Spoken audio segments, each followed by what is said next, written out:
하얀 가운, 와인잔, 창밖의 야경, 그리고 환하게 웃고 있는 얼굴. 그녀는 누군가의 사랑받는 여자처럼 보였다. 단지 그 사랑이 나의 것이 아니었다는 것뿐.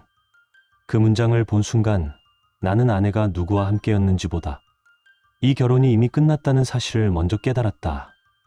아무도 없던 거실에서 나는 그녀의 노트북을 열었다. 무의식적으로 한 듯 했지만 사실 이미 알고 있었다. 장모님의 전화번호를 입력하자 너무도 허무하게 비밀번호가 풀렸고 그 안엔 우리가 아닌 그들이 함께한 결혼보다 더 진한 여행의 흔적들이 고스란히 담겨 있었다. 메신저 캡처 수십 장, 펜션 예약 내역, 호텔 방에서 치킨 셀카, 그리고 그 가운데 떡하니 박혀있는 한 문장. 이번 여행은 내 진짜 신혼여행이야. 어떤 말보다 명확했고 어떤 변명보다 잔인했다. 그녀는 내가 아닌 다른 사람 곁에서 자신의 처음을 다시 쓰고 있었다. 누구보다 잘 알고 있었다. 우리 사이가 서로를 향해 열려있던 관계가 아니었다는 걸. 6년 동안 대화는 줄었고 표정은 사라졌으며 부부라는 타이틀만 남긴 채 우리는 서로의 배경이 되어 살고 있었다. 하지만 그건 나 혼자만의 착각이었는지도 모른다. 나는 멀어진다고 느꼈지만 그녀는 이미 다른 사람에게로 다가가고 있었던 것이다.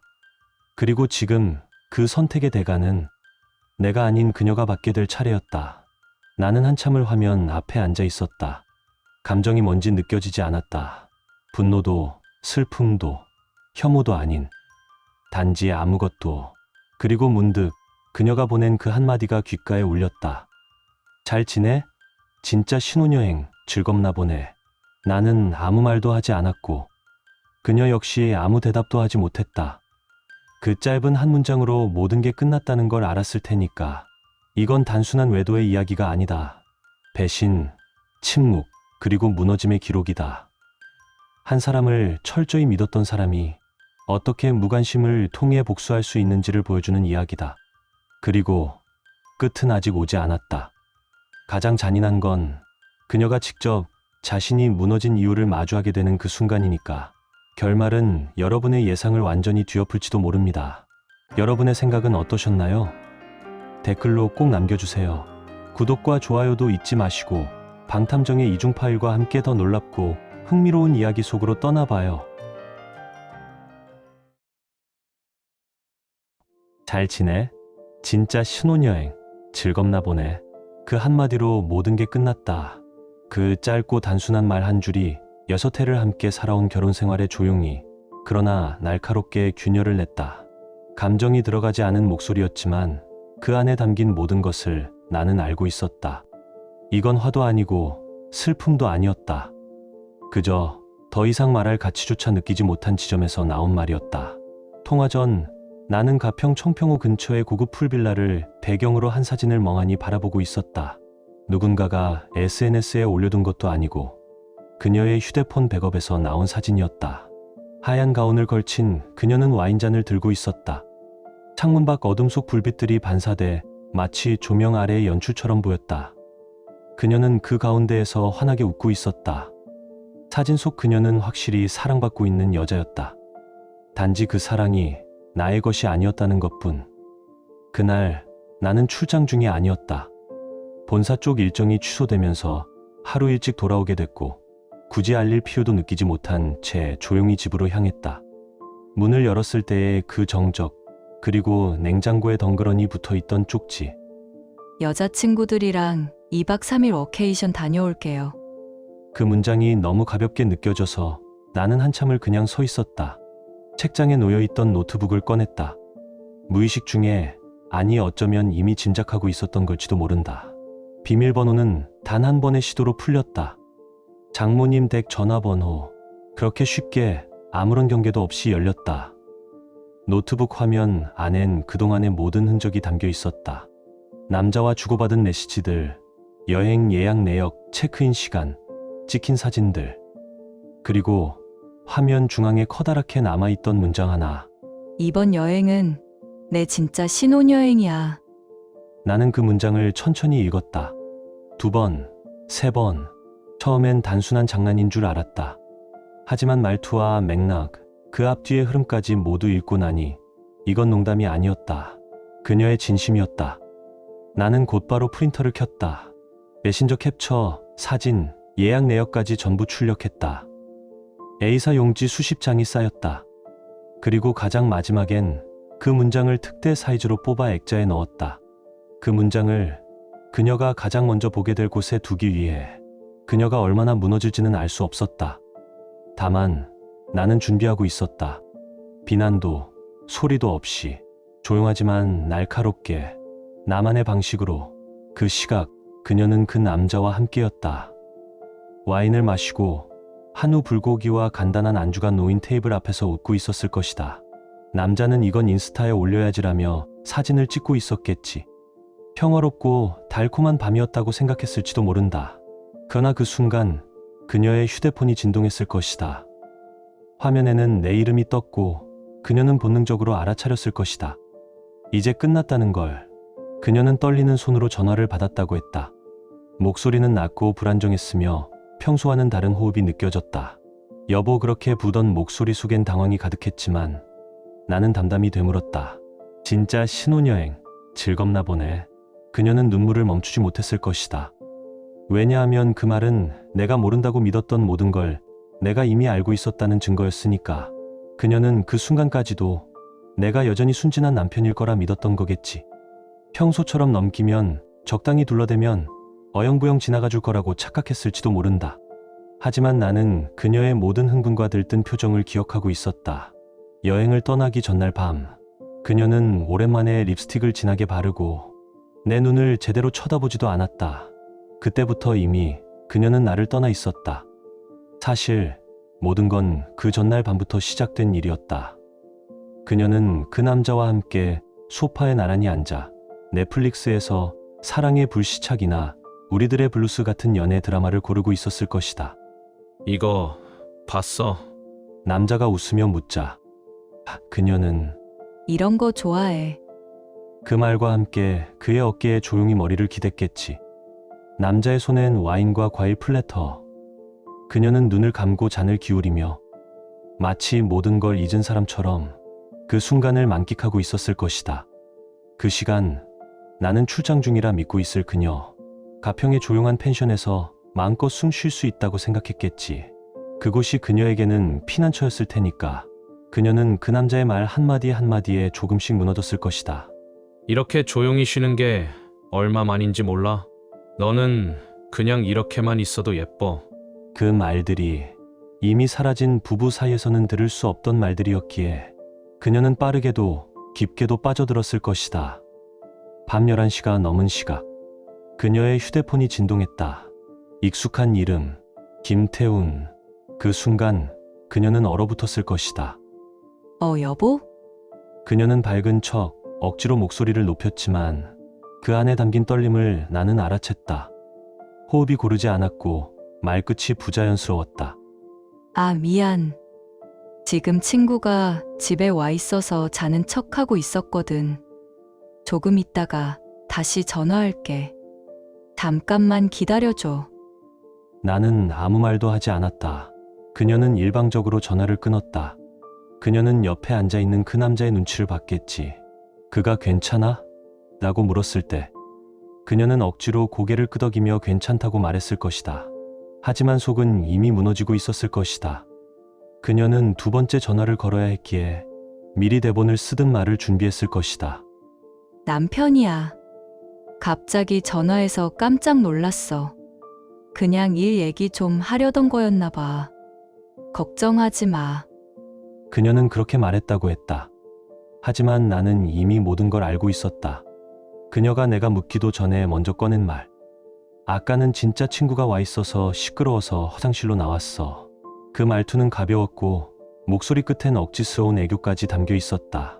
지금 친구들이랑 보고 있는데 좀 시끄러워서. 무슨 일 있었어? 나는 잠시 숨을 고르고 말했다. 아니야. 별일 아냐. 그녀는 분명히 뭔가 이상함을 느꼈을 것이다. 하지만 멈추지 못했다. 출장 중에 전화하는 거 진짜 드문 일인데? 설마 오빠도 바람피는 거 아니야? 그녀는 억지 웃음으로 말했다. 출장 중에 전화하는 거 진짜 드문 일인데? 설마 오빠도 바람피는 거 아니야? 그 순간 나는 아무 말도 하지 않았다. 그 말이 너무 가볍고 얄팍하게 들렸다. 그저 말없이 조용히 그녀를 내려다볼 수밖에 없었다. 아니, 난 안 그래. 단호하고 짧은 한마디였다. 그녀는 그 말 속에 담긴 모든 것을 느꼈을 것이다. 이제 내 말장난은 통하지 않는다는 것. 나는 더 이상 내 언어를 믿지 않는다는 것. 그리고 우리 사이 마지막 끈도 끊어졌다는 것. 잠시 정적이 흘렀고 그녀는 어색하게 웃으며 숨기려 애썼다.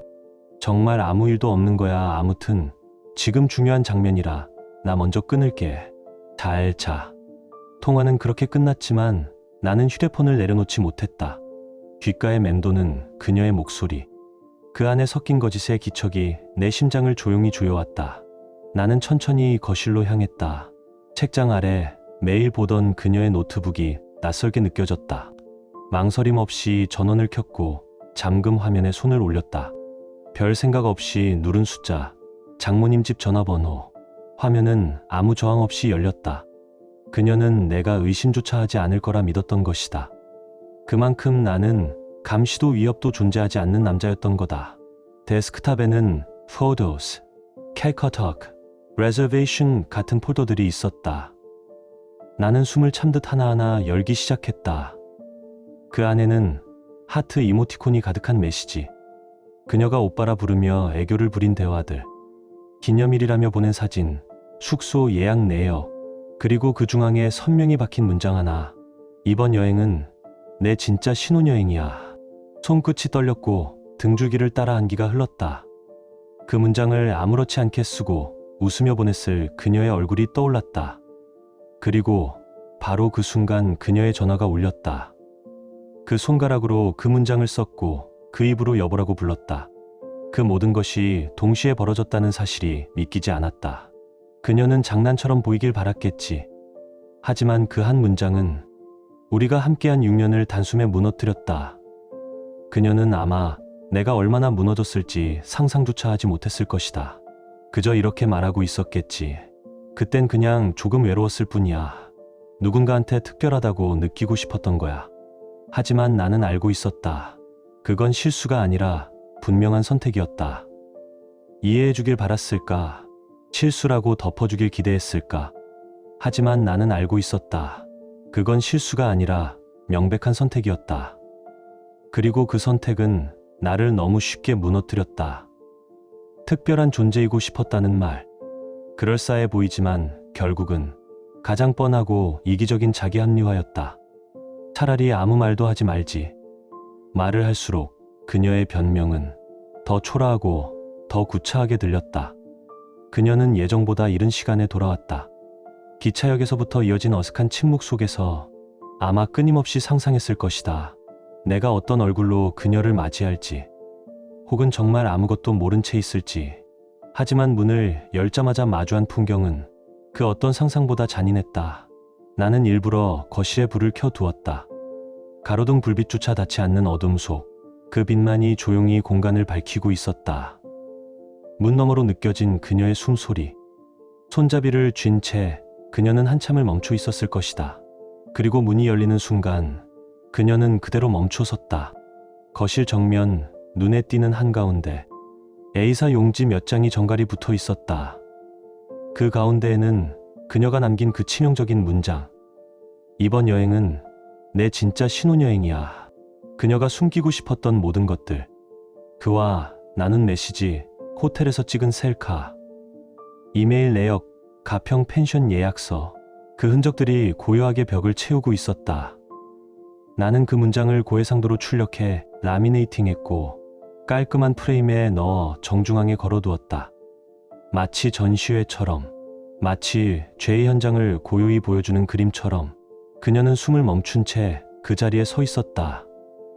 결국 무릎을 꿇고 바닥에 주저앉았다.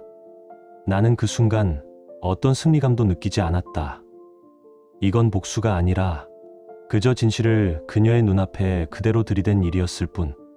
떨리는 손으로 그녀는 종이 한 장을 떼어들었다. 사랑해요, 오빠. 다음에 또 같이 가자. 그녀가 아무 생각 없이 보냈던 그 말들. 이제는 그녀 스스로에게 되돌아온 날카로운 칼날이 되어 가슴을 찔렀을 것이다. 나는 서재에서 천천히 걸어 나왔다. 그녀는 여전히 바닥에 주저앉은 채 고개를 들지 못한 채였다. 그 앞에서 나는 평소보다 더 평온한 목소리로 입을 열었다. 여행 빨리 끝났네. 좀 더 즐기다 오지 그랬어. 그 말에는 아무런 감정도 담지 않았다. 분노도, 슬픔도, 실망도. 모든 감정은 이미 지나가 있었다. 나는 비워낸 목소리로 그녀를 무너뜨리고 싶었다. 출장이 취소됐어. 설비 문제 때문이었지. 3일 일찍 돌아왔는데 깜짝 놀라게 하려고 연락도 안 했어. 근데 집에 와보니까 아무도 없더라. 그녀는 대답하지 못했다. 나는 고개를 돌려 천천히 거실을 둘러봤다. 그리고 마지막 못을 박듯 말했다. 넷플릭스 보고 있다 했지? 친구들이랑 집에서. 근데 그 시간에 나 이 집에 있었어. 입이 열리지도 않았다. 그녀는 입술조차 떨지 못했다. 이상하잖아. 그래서 노트북을 열어봤지. 비밀번호는 몰랐지만 장모님 집 전화번호 넣으니까 바로 풀리더라. 나는 시선을 벽으로 돌렸다. 그녀가 외면하고 싶어 했던 그 액자. 그녀 인생에서 가장 잔인한 문장이 담긴 그 액자. 저기 봐. 이번 여행은 내 진짜 신혼여행이야. 내가 쓴 문장 멋지지 않아? 대표작이잖아. 그래서 특대 사이즈로 출력해서 걸어뒀어. 문 열자마자 딱 보이게. 그녀는 여전히 그 자리에 있었다. 움직이지도 말도 하지 못한 채였다. 나는 조용히 한마디를 더했다. 이 거실은 내 머릿속이야. 내가 만든 허상으로 가득 찬 공간. 이제 이 집은 내가 있을 곳이 아니야. 나는 식탁으로 향했다.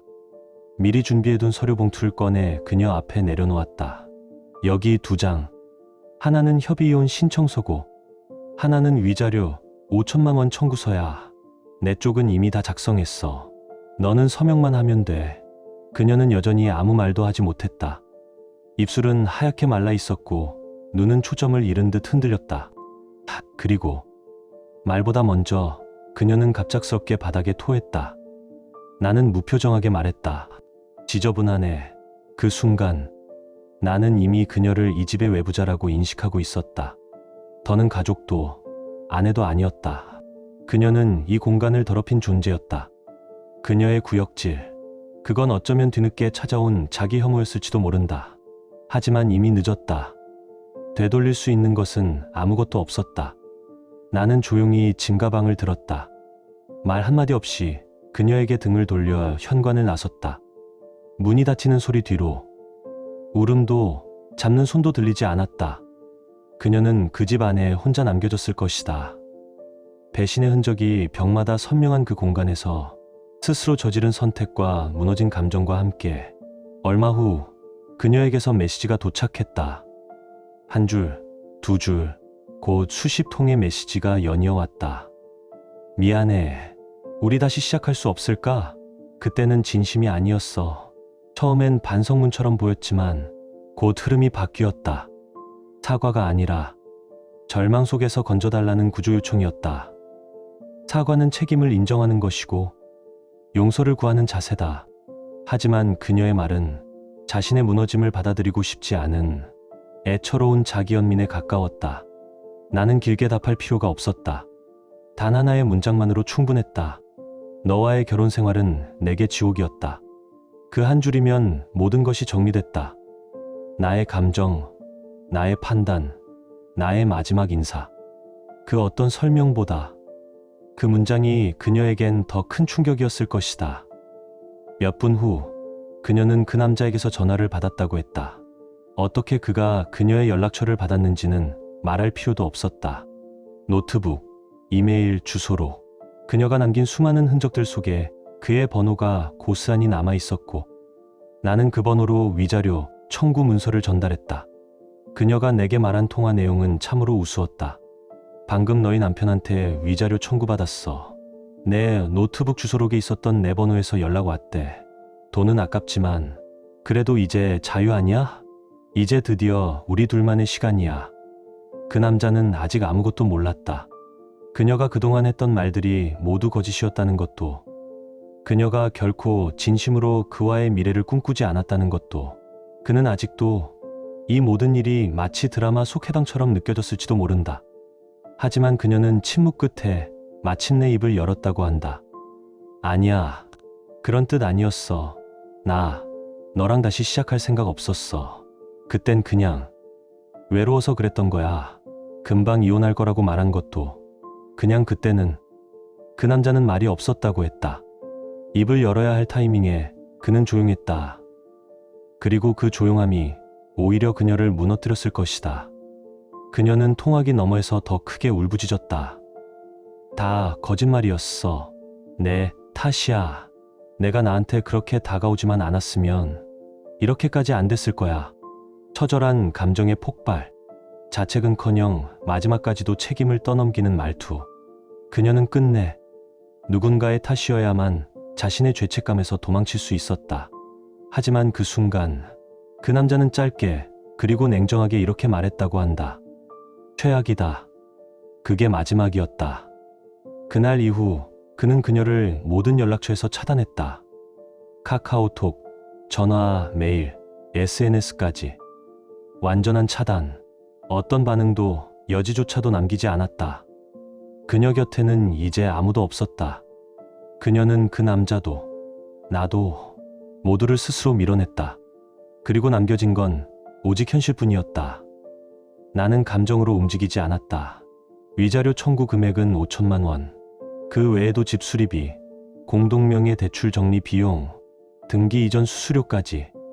어느 것 하나 가볍지 않았다. 그리고 그 모든 건 농담이 아니었다. 나는 법무법인을 통해 정식으로 서류를 작성했고 모든 청구 내역은 그녀의 본가 주소로 발송됐다. 며칠 후 그녀에게 전달된 서류. 그녀의 이름 옆에 차가운 잉크로 또렷이 찍힌 내 이름. 지불하지 않으면 법적 조치를 취하겠습니다. 그 문장을 마주한 그녀는 얼마나 손끝을 떨었을까. 그 안에 담긴 뜻이 더 이상 말로 풀 수 없는 현실이라는 것을 그제서야 깨달았겠지. 그녀는 서서히 무너졌다. 몸은 버텼지만 정신은 서서히 침몰해 갔다. 사는 데는 돈이 필요했지만 몸이 움직이지 않았다. 아침이면 구토가 밀려왔고 밥 한 숟갈도 삼킬 수 없었다. 밤이면 죄책감과 수치심에 짓눌려 하룻밤 제대로 잠을 이루지 못했다. 어머니가 그녀를 붙잡고 정신건강의학과를 찾았다. 그녀는 결국 적응장애와 우울 상태 진단을 받았다고 한다. 진단서가 발급되었고 약 처방도 나왔다. 하지만 그 진단서 한 장이 내가 받은 상처를 덮어주진 않았다. 그 약이 내가 무너졌던 밤들을 되돌려주진 않았다. 그녀의 병명이 내 고통의 면죄부가 될 수는 없었다. 나는 법적 절차를 계속 진행했고 그녀는 더는 도망치지 못했다. 이제는 말이 아니라 서류와 증거와 날인으로 모든 것을 마주해야 할 차례였다. 그녀는 여전히 무기력했다. 자신이 만든 잿더미 안에서 모든 관계가 끊어진 공백 속에서 홀로 서 있었다. 모든 게 무너진 뒤에야 그녀는 진짜 혼자가 되었다. 그녀는 이제야 알았을 것이다. 진짜 무너짐은 관계가 끝났을 때가 아니라 끝난 후에도 누구 하나 돌아보지 않을 때 찾아온다는 것을. 이별이란 건 늘 그렇다. 말 한마디로 끝나는 것처럼 보여도 그 뒤에 남는 침묵은 말보다 더 큰 결론이었다. 그 누구도 그녀를 붙잡지 않았다. 그 누구도 다시는 돌아가지 않았다. 내가 청구한 위자료는 5천만 원이었다. 하지만 그게 끝은 아니었다. 집 수리비, 공동명의로 등록된 대출 정리 비용, 부동산 등기 변경 수수료, 법적 대리인 수수료까지 모두 숫자로 증명되는 현실이었다. 그건 감정의 발작이 아니었다. 복수극도 아니었다. 모든 건 차갑고 이성적인 절차로 정리된 마지막 청산이었다. 서류는 법무법인을 통해 정식으로 발송되었다. 그녀의 본가로 도착한 등기 봉투 안에는 내 도장이 찍힌 서명란과 그녀 이름이 또렷하게 적힌 문장들이 함께 있었다. 지불하지 않으면 법적 조치를 취하겠습니다. 딱 한 줄. 하지만 그 문장은 어떤 감정보다 무서웠을 것이다. 누군가의 분노가 아니라 감정조차 걷어낸 문장의 온도는 그녀의 마지막 자존감까지 깎아내렸을 것이다. 그 이후로 그녀는 정말 무너졌다. 사는 데는 돈이 필요했다. 하지만 몸이 말을 듣지 않았다. 아침이면 헛구역질이 밀려왔고 하루에 물 한 컵조차 넘기기 어려운 날도 있었다고 한다. 밤이 되면 죄책감과 자책이 덮쳐왔고 자다가 울음을 터뜨리는 일이 반복되었다고 했다. 결국 그녀의 어머니가 그녀를 붙잡고 정신건강의학과를 찾았다. 그녀는 적응장애, 우울 상태 진단을 받았고 정기적인 상담과 약물 치료가 시작되었다. 진단서 한 장, 약 처방 몇 알. 하지만 그것들이 그녀를 구하지는 못했다. 그 진단서가 위자료 청구를 멈추게 하진 못했고 그 약들이 내가 견뎌온 상처를 덮어줄 순 없었다. 그녀가 앓는 병은 내가 지난 시간 동안 겪어야 했던 고통과는 전혀 무관한 것이었다. 그녀는 다시 나에게 연락을 시도했다. 카카오톡 메시지를 남겼다고 한다. 미안해요. 당신과 다시 시작하고 싶어요. 한 번만 기회를 줄 수 있나요? 하지만 그녀는 아무런 응답도 받지 못했다. 그럴 수밖에 없었다. 나는 이미 전화번호를 바꾸었고 이메일도 모든 연락처도 모두 정리한 뒤였다. 그게 내가 그녀에게 전하고자 했던 마지막 대답이었다. 더 이상 다시는 넌 내 삶에 닿을 수 없어. 그녀는 결국 홀로 시청에 가서 이혼 서류에 사인을 했다고 한다. 창구에 앉아 펜을 들고 몇 번을 손을 떠는 끝에 겨우 이름을 적었다고 했다. 그 종이 한 장이 우리가 법적으로도 감정적으로도 완전히 끝났다는 증거가 되었다. 그녀가 가진 것은 무너진 관계, 깨진 신뢰, 돌아오지 않는 시간, 되돌릴 수 없는 후회뿐이었다. 아무도 그녀를 용서하지 않았다. 그 누구도 그녀의 손을 다시 잡지 않았다. 그리고 나 역시 그날 이후 그녀라는 이름을 다시는 입에 올리지 않았다. 위자료는 분할 지급이 허용되었고 첫 회는 그녀의 부모가 대신 납부했다고 한다. 하지만 나머지는 그녀 스스로 감당해야 했다. 그녀는 아무 일이나 해야만 했다. 편의점 계산대, 심야, 청소, 단기 사무보조, 아무도 물어보지 않는 자리, 존재감 없는 노동 속에서 그녀는 숨을 쉬었다. 자존심도, 체면도 모두 내려놓아야 했던 시간, 그녀의 어머니는 말했다. 이게 다 내가 만든 일이야. 사람을 배신하면 이렇게 되는 거야. 그녀의 아버지는 아무 말 없이 그저 통장에 일정 금액을 입금해 주었다고 했다. 언젠가 함께 웃던 가족. 그 웃음은 이제 어디에도 없었다. 그리고 결국 그 집은 매물로 나왔다. 벽에 붙였던 증거 사진들은 모두 떼어냈지만 스테이플러 자국과 찢긴 벽지 자국은 그대로 남아 있었다. 그녀는 그 집에 더는 살 수 없었다. 하지만 집을 떠난 건 그녀였다. 집은 팔렸고 남은 대출보다 낮은 가격에 거래되었다. 차액 1,000만 원은 그녀가 부담해야 했다. 어머니는 말했다. 당연하지. 전부 내가 만든 결과잖아. 아버지는 여전히 아무 말도 하지 않았다. 이 모든 일은 사실 원래라면 내가 함께 나서야 할 일이었을지도 모른다. 하지만 그녀는 그 권리를 자신의 손으로 아주 정확히 파괴해버렸다. 이삿날 그녀는 마지막으로 거실을 한번 돌아봤다고 했다. 그 문장이 걸려있던 자리. 이번 여행은 내 진짜 신혼여행이야. 이제는 걸려있지 않았지만 눈을 감으면 또렷이 떠오른다고 했다. 그 문장 하나가 자신의 모든 시간을 찔렀고 스스로 만든 감옥이 되었다고. 나는 그날 돌아보지 않았다. 그건 더 이상 내 인생이 아니었으니까. 그녀가 남긴 건 텅 빈 집과 스스로를 갉아먹는 죄책감뿐이었다. 모든 게 끝났다고 생각한 건 정확히 말하자면 그녀가 집을 떠난 그날이었다. 문이 닫히는 소리를 들었을 때 나는 어쩌면 조금 후련해졌다고 느꼈다. 오랜 시간 참고 견디고 감정 없이 하나하나 준비한 결과가 마침내 현실로 정리된 순간이었으니까. 하지만 그 후에도 나는 꽤 오랫동안 그 거실에 홀로 앉아 있었다. 아무것도 켜지 않은 텔레비전, 식탁 위에 남겨진 계약서 복사본, 벽 한쪽에 남아있는 스테이플러 자국. 그 모든 것들이 다 지나간 일이야라고 단순히 말하기엔 너무 선명하고 또렷했다. 어느 날 문득 그녀가 처음 이 집에 들어섰던 순간이 떠올랐다. 손에는 작은 화분 하나를 들고 괜히 활짝 웃으며 우리 첫집이다라고 말하던 그 모습. 그땐 분명히 서로를 아꼈다. 서툴렀지만 진심이었고 가난했지만 정직했다. 그러나 시간이 흐르면서 그녀는 점점 내가 아닌 다른 곳을 바라보기 시작했고 나는 그걸 알고도 외면했다. 그리고 마침내 나는 준비했고 그녀는 파괴되었으며 우리는 끝났다. 끝났다는 건 다시는 시작되지 않는다는 의미다. 용서도 없고 기회도 없다. 더 이상 우리는 없다. 그녀는 이후에도 한동안 힘들어했다고 들었다. 정신과 치료를 받고 약을 복용하고 어느 날은 아침에 일어나지도 못했다고, 일을 하다 말고 마트 화장실에서 울기도 하고 가끔은 사라지고 싶다는 말을 자기 입으로 꺼냈다고 했다. 그 말을 들었을 때 나는 아무런 감정도 느끼지 못했다. 슬프지도 않았고 속 시원하지도 않았다. 그냥 그랬다. 이미 내가 느껴야 할 감정들은 그녀가 진짜 신혼여행이라고 썼던 그 한 문장에 모두 무너졌으니까 나는 나름대로 삶을 정리했다. 그 집은 팔았고 직장도 바꾸었다. 이름도 전화번호도 바뀌었고 공동 계좌는 모두 해지되었으며 이제 내 삶에는 그녀와 연결된 어떤 정보도 남아있지 않다. 새로운 집은 작지만 조용했다. 혼자 사는데 충분했고 생각보다 외롭지 않았다. 어쩌면 오히려 편했다.